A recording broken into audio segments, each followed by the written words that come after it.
মানবাজার মহকুমা আদালত তৈরিতে তোড়জোড় প্রশাসনের। বুধবার মহকুমা আদালতের জন্য ফের জমি পরিদর্শনে এলেন জেলা জজ সহ জেলা এবং মহকুমা প্রশাসনের উচ্চপদস্থ আধিকারিকেরা। গত 8ই মে মানবাজার শহর লাগোয়া গোলকিড্ডি পাওয়ার হাউসের ঠিক পেছনের দিকে একটি জমি পরিদর্শন করেন পুরুলিয়া জেলা জজ সহ উচ্চপদস্থ আধিকারিকেরা। এরপর রাস্তার জন্য জমি জটের কারণে আটকে যায় সেই মহকুমা আদালত তৈরির পরিকল্পনা। পরবর্তীকালে প্রশাসনিক মধ্যস্থতায় অবশেষে সেই জট খুলতে চলেছে বলে জানা যাচ্ছে প্রশাসনিক সূত্রে। এদিন মহকুমা আদালতের জন্য প্রস্তাবিত জায়গাতে যাওয়ার একটি বিকল্প রাস্তা পরিদর্শন করা হয়। পরিদর্শনে ছিলেন জেলা জজ সহ অতিরিক্ত police super ADM LR Manbazar মহকুমার শাসক, মানবাজার SDPO, মানবাজার 1 নম্বর ব্লকের BDO, OC, BLRO সহ অন্যান্য আধিকারিকেরা।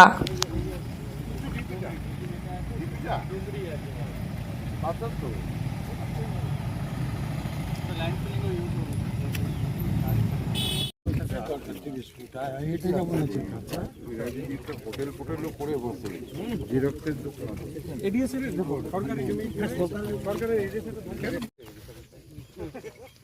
সব সাইজ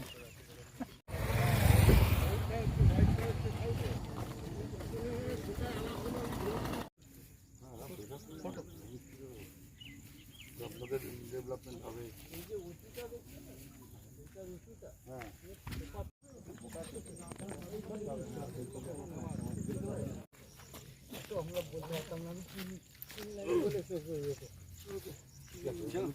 দেখুন, মানবাজার মহকুমা হওয়ার পর থেকে এই অঞ্চলের মানুষজনের একটা অনেক দিনের দাবি ছিল বা একটা আবদারও বলতে পারেন।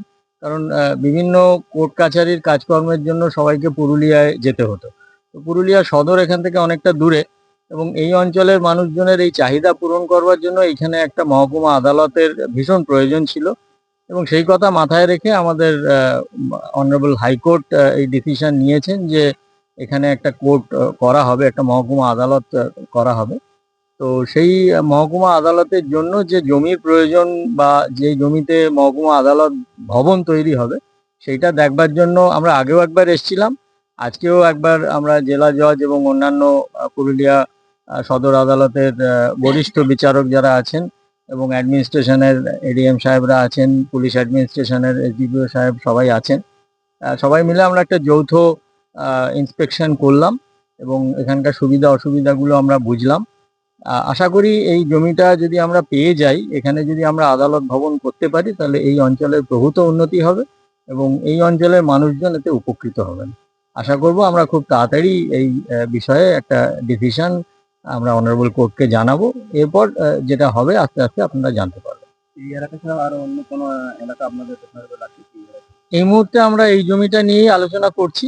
এই জমিটা মানে শহর থেকেও কাছে এবং এখানে অন্যান্য সুযোগ সুবিধাগুলো আমরা পাচ্ছি।